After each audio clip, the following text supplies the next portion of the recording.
Puluhan PKL yang berjualan di kawasan Jembatan Mardika kembali ditertibkan oleh Satuan Polisi Pamong Praja bersama Babinsa. Penertiban itu berlangsung Sabtu pagi.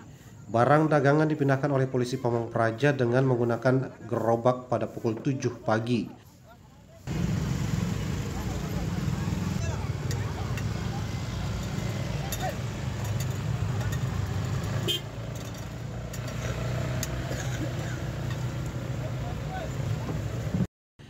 Pantauan TVRI Pasar Mardika pagi tadi, polisi Pamong Praja terus melakukan penertiban PKL yang berjualan di badan-badan jalan di kawasan Pasar Mardika maupun Pasar Batu Merah.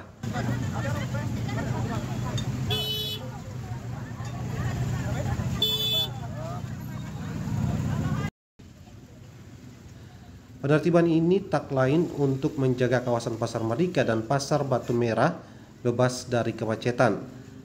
Penertiban pedagang masih terus dilakukan Satuan Polisi Pamong Praja di pagi hari dan sore hari.